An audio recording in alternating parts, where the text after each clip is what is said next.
Good morning everyone, this is Karishma Bajaj, your maths teacher, and today we start lesson 1 integers. So before we start, we should know something about integers. तो शुरू करने से पहले मैं आपको integers का introduction करा देती हूँ. What is an integers? जैसा कि हमने क्लास 6 में भी पढ़ा है, integers whole number and natural numbers का कॉम्बिनेशन होता है. But what about whole number and natural numbers? Whole numbers जो 0 से स्टार्ट होते हैं एंड नेचुरल नंबर्स जो 1 से स्टार्ट होते हैं, और दोनों ही इन्फिनाइट है, यानी वो कभी भी ख़त्म नहीं होते हैं.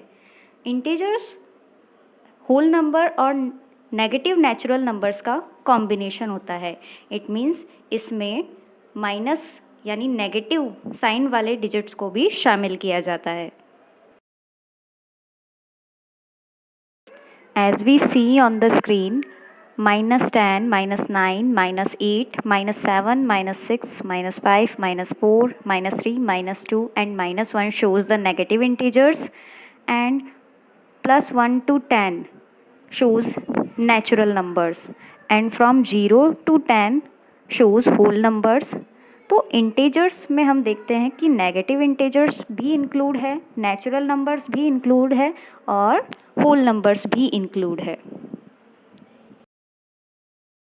तो moving on to the question number 1, the temperature in Churu is measured in degree centigrade at different time and represented on number line.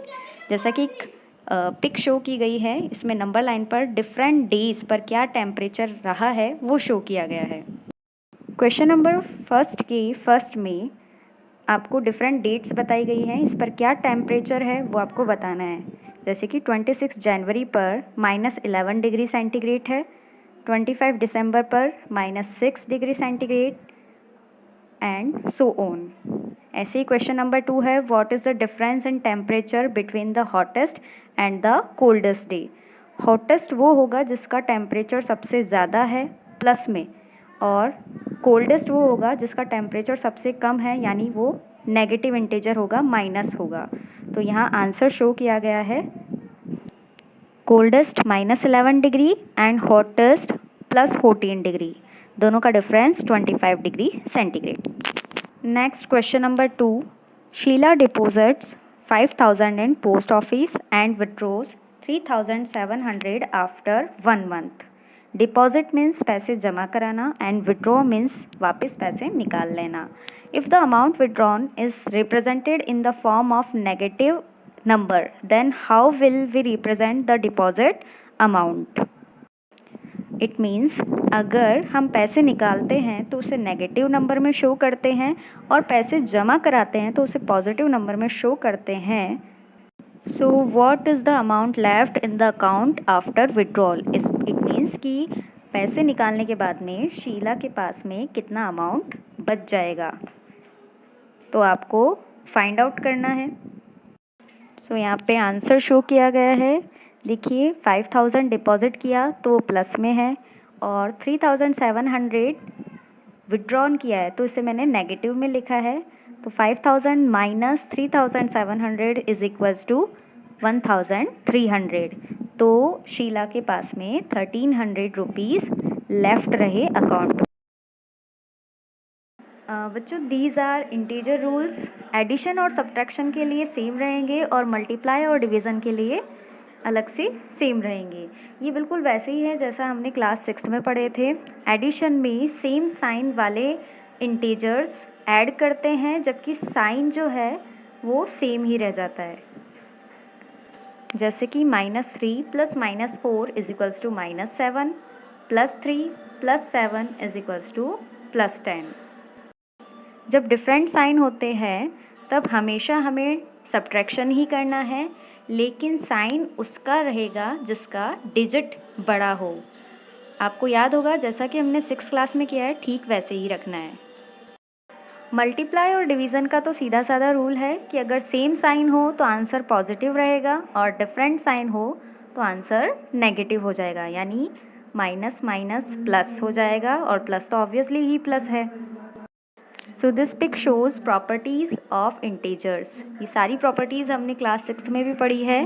Closure property, commutative property, associative property and distributive property. First है closure property, जो हमें ये बताती है कि अगर two integers को हम ऐड करें, सब्ट्रैक्ट करें, मल्टीप्लाई करें तो उनका आंसर हमेशा एक इंटीजर ही आएगा। लेकिन यहाँ जो डिवीज़न है वहाँ ज़रूरी नहीं है कि आंसर इंटीजर में ही आएगा। We know that integer is a complete number, और डिवाइड में ज़रूरी नहीं, कभी कभी आंसर फ्रैक्शन या डेसिमल में भी आ सकता है। तो क्लोजर प्रॉपर्टी डिवीज़न पे अप्लाई नहीं होगी।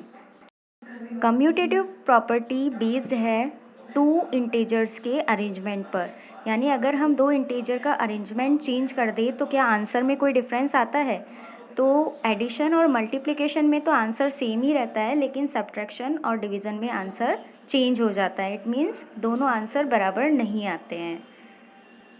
नेक्स्ट है एसोसिएटिव प्रॉपर्टी, जो डिपेंड करती है थ्री इंटीजर्स पर। अगर कंटिन्यू थ्री इंटीजर्स है तो उन्हें अगर हम डिफरेंट ग्रुप्स में कन्वर्ट करके फिर सॉल्व करें तो क्या आंसर सेम रहता है? तो एसोसिएटिव प्रॉपर्टी में एडिशन और मल्टीप्लिकेशन में तो आंसर सेम रहेगा, बट सब्ट्रैक्शन और डिवीज़न में आंसर सेम नहीं रहेगा। Last and very important property है डिस्ट्रीब्यूटिव प्रॉपर्टी। यहाँ है a multiply bracket open b plus c bracket close is equals to ab plus ac। इसी according a multiply b minus c is equals to ab minus ac। ये बहुत important है और ये आपको लर्न रखना है, इसी पर काफ़ी क्वेश्चंस बेस्ड है। So do remember, learn and right this. So I hope आपको सभी टॉपिक समझ में आए होंगे। मैं पिक भेजने वाली हूँ आपको एक्सरसाइज 1.1 की। आपको सारे क्वेश्चंस अपने लेवल पर ट्राई करने हैं। अगर आपको फिर भी कोई क्वेश्चन नहीं आता है तो आप पर्सनली मैसेज करके मुझसे सॉल्यूशन पूछ सकते हैं, और नेक्स्ट क्लास में मैं आपको सभी क्वेश्चन के सॉल्यूशन बताऊँगी। So all the best, thank you.